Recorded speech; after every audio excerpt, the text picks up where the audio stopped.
Hello, and welcome to World of Tanks with Dazan. In today's video, I'll be taking a look at this, the Type 59, which is the Chinese Tier A Premium Medium Tank. Now before I go on, I'd just like to mention a couple things. First of all, this is probably my favorite Tier 8 medium in the game, and if not my favorite Tier 8, and it's very close between this and the IS-3 as to which is better. Now, for those of you wondering, maybe not too familiar with the tank, it is a premium tank. Unfortunately, it's no longer available in the shop, and I'm not certain they will ever add it again. But if you do get the chance, I really do heartily recommend getting one, as it is fantastic to drive. Now, without further ado, let's get on with the replay, shall we? Okay, here we are on Sand River. I'm with my friend Rushlebif and his Type 59, and we're just going to see how this road pans out. So let's just start it, and as usual, speeding up until we get somewhere useful. So, I'm going to try and work this ridge line as I have the turret armor and the accuracy normally to be able to fire from here. Fix camera. And we track this turret, who then proceeds to get killed. So at least we get some assisting damage. Now this is a dodgy shot. I mean, it's 370 meters and it's angled. With 181 penetration, this is a tricky shot to land, and we track him. So that's unfortunate. He bounces off our turret. Another thing bounces, I assume, off the turret. And we spot a Tiger 1. Now, for those of you who do not know, the Type 59 is basically a Chinese copy of the T-54 medium tank. As such, it has really good frontal and side armor and all that. So, well, frontal armor and turret armor, I should say, not side armor, so not that good. So it can take a beating, as this replay will demonstrate. Just too slow on the K1S. Not gonna penetrate from that shot. Now here you see me aim for the ammo rack of the Tiger, which is below the turret and the side. Oop, take high explosive hit from artillery. Tiger bounces, and an SU-152 just hits us. He uses high explosive, and his shell is big. It's 152 millimeters. That's the name. They also have a very troll gun mantlet, so they can be tricky to hit at this kind of range. But I mean, the side, I'll take that shot any day. And artillery hits me again. I have this habit of being hit by artillery a lot. I don't know if you people have noticed while watching this. So now driver's gone. That's gonna negatively affect handling, I should say. Driving handling. Good English brain.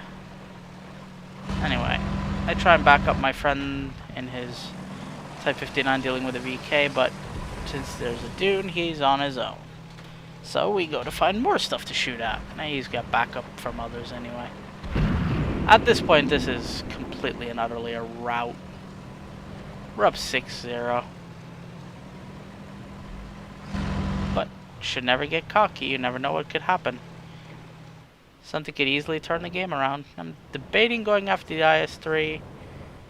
And then I see the IS in their cap, who's probably AFK or camping. And well, let's see. Did he move? There went Artie. Thank God for that. Now I don't have to worry about that. Pop up again to try and get a shot. See a Tiger 2 over there. IS-3 still in the corner. Now, normally this is a very nimble tank, but without the driver well, it's kind of sluggish. This position is very good for tanks like the Type and any other Russian and American and such, because you get the turrets somewhat hull down in positions like here, so you make yourself harder to hit, although there is obviously, if you look, I mean, if I'm here, I can be hit from there and there, but not so well from here, so I mean, it's a trade-off. You have to know where to stand on this map to optimize it. AT-15 back at the base, camping like a coward. Put a good shot in his side. Don't track him, unfortunately. Would have been nice, but what are you gonna do? It's an SU-152 again, another one, and we put another hit into him. Another good hit. He backs off. We aim. God knows where that shot went. AT-15. dies before we get a shot, and the SU-152 is now doomed. It is only a matter of time. See my teammate farming some capture points to get some more experience for himself.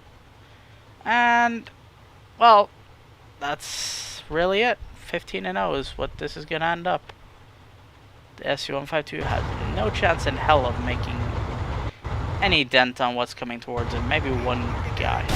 I'm bored now, so I start trolling my comrade. And let's just speed it up a bit. So Hellcat's about the only thing he could kill, and then he's done. But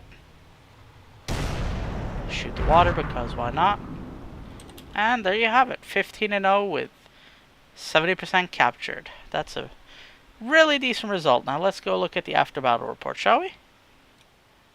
And here we see the after battle report. We can see that I made 80,000 credits and 2,618 XP. I also got the Confederate, and it was a 3rd class mastery badge, although I do have an ace on this as well as most of my tier 8s.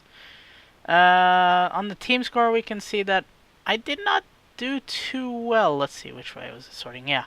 Okay, I did 2nd place on my team, which, I mean, isn't bad, but could have been 1st. I could have done a little bit more, but Comet, being tier 7, doing all that damage is going to get a lot of XP, so yeah. Should have gone the other way. If we look at detailed report, we can see that I fired 20 shots. Only 14 were those were direct hits. Again, only 11 penetrations, although, I mean, that's not too bad, but I should have hit more. 2,200 damage, so not bad from a gun that averages 250. 10 hits received, 3 pans, 7 bounces. That just shows how tough this little tank is. I mean, I took 2,300 damage and survived in a medium tank. That's just silly.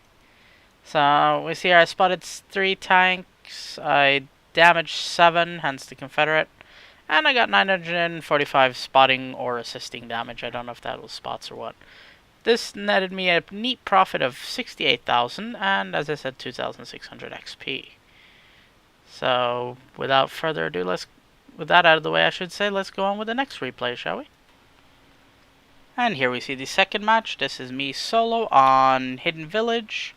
It's a standard battle. I got mixed feelings about this map because, well, I don't know. Every time I try and go into the village area, I get screwed over by being the only one who goes there, and well, the other side I usually get ruffle stomped by people flanking through said village, so it's usually mixed feelings, although some games can do good, like this one I do pretty good in. So, as you may have noticed, this is a rather tier 9 game, although there are a couple of tier 7s. Just speed up until we get somewhere useful as usual, because I see me here waiting to see if I have any backup coming. This is about now I noticed, yep, there's a T-54 camping in our base. Because World of Tanks, ladies and gentlemen, World of Tanks. So, just crushing my way through the village. Turns out, it seems no one went through here, so, ooh, what's this? An STI? Tiger 1? Ooh, lots of stuff. And we hit one of them. I think it was the Tiger I hit.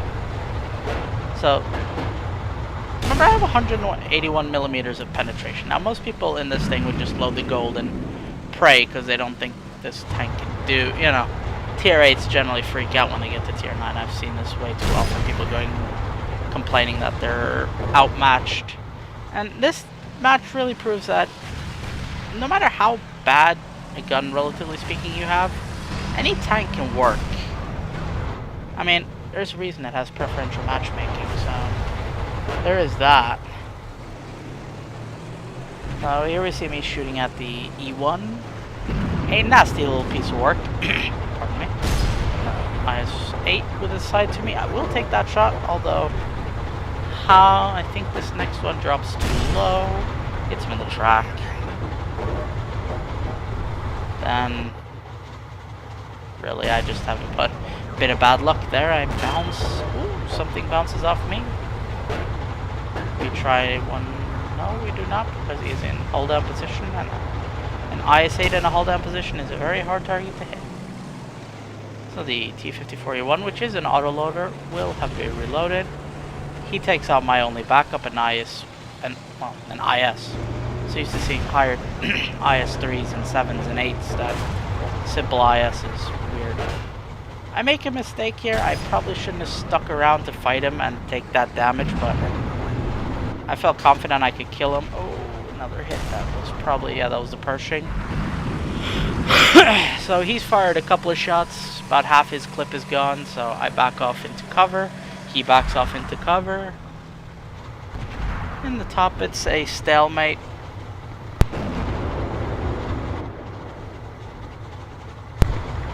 So basically, we're just waiting for this guy to make the first move, and he does, and our T-25/2 kills him, which is very nice because he would have probably killed me there in 2 shots. So now I'm thinking, okay, wait until I've disappeared off their radar, which should take about 6 seconds. Not that I'm counting the seconds or anything, just roughly the time it takes. Then we just roll on out.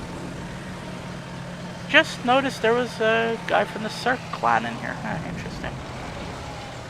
Circon is a clan of a streamer I follow. Ooh, we put a hole in an IS-8. Always nice. And oh, bounced. Unlucky roll. I guess we hit the angle, just the wrong angle. Try again. Track him. Seems to happen with me a lot in IS-8s. I usually just track them or bounce, unless I'm driving my higher tier stuff. They just seem to be funky. And now we have seized the advantage. We're up 10-7. And they're about to lose another one of their tier 9s. Pop. So now we just roll in to help clean up the mess, basically. Get as much damage in as possible before the game ends. Unfortunately, not the most exciting game I've shown. I do apologize for that, but I lost all my replays from older video. Oh, I didn't lose them. I just can't use my older replays, so I have to make do with what I have. And these 2 videos you've seen today are pretty much the best. So sorry about if they weren't quite up to par for your entertainment, but you know, it happens. So an E-75. Most people would not try and take one on, but he's stupid enough to give me the side of his turret, so I will take it. And now we just try and see if we can hit his hatch. And we finish him off. 2 kills, 2,000 damage. Can't complain. The IS-3 goes down, and there's only an STI left. Will we get any damage on him? Probably not, considering he has his front towards us. We try, bounce, and that's game over for him. So yeah, that was that game. Let's move on to the post-game stats. Or after battle stats. Okay, that was that replay done. Now if we look at the after battle report, we can see that I made 71,000 credits, 2,942 XP, doubled obviously, and a 2nd class mastery badge. Again, I already have aced this, as I said earlier, but you know, it's nice to see that what the tank requires to get the various badges. Now if you look here, we see that I came in 3rd. I did only 2,000 damage, but I mean, it was a tier 9 match, so that does help with the experience. If you look at here, I fired 21 shots, 20 of those were hits, 15 penetrations, 2,039 damage. I took 5 hits, 3 of which were pens and 2 were bounces, for a total blocked of 630. Spotted 1 enemy, damaged 6 and destroyed 2, and only 300 spotting or assistant damage. I made 53,000 credits on this match, and as I said, almost 3,000 XP. So I hope you enjoyed these videos. Let's go on to the garage to finish this off. Okay, I hope you guys enjoyed watching those replays as much as I enjoyed playing them. Please remember to like, favorite, and subscribe. Follow me on Facebook and Twitter, links in the description. And I will see you all next time.